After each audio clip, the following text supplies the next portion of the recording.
In today's video, I'm going to teach you how to purchase a VPS, access it via SSH, install the necessary software, and manage it using either a control panel or the terminal.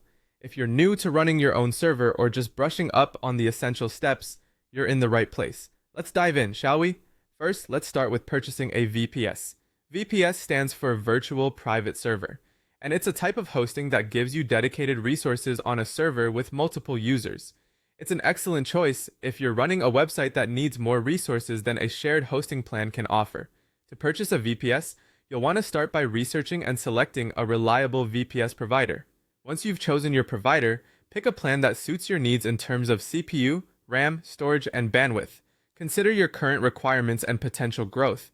Most providers offer a simple sign-up process where you'll create an account and enter your billing information. Once you've completed the payment, you should receive an email with your VPS login details. Now that your VPS is set up, let's move on to accessing it via SSH. SSH, or Secure Shell, is a protocol used to securely connect to your server from your terminal. For this, you'll need an SSH client. Windows users can use tools like PuTTY, while macOS and Linux users can access SSH directly from the terminal.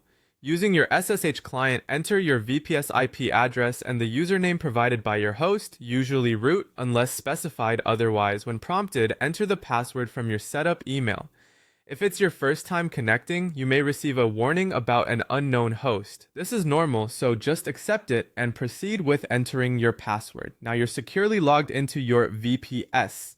With access to your server, the next step is installing the required software.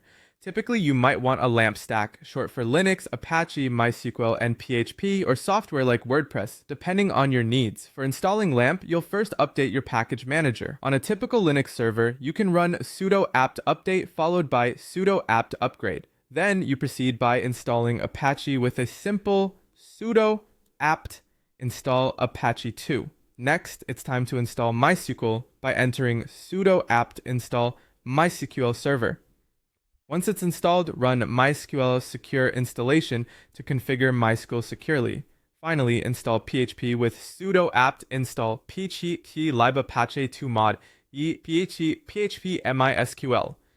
Each installation might prompt you for inputs, so keep an eye on those messages. If you're installing WordPress or another CMS, ensure your LAMP stack is fully functional first and then follow the CMS installation guide.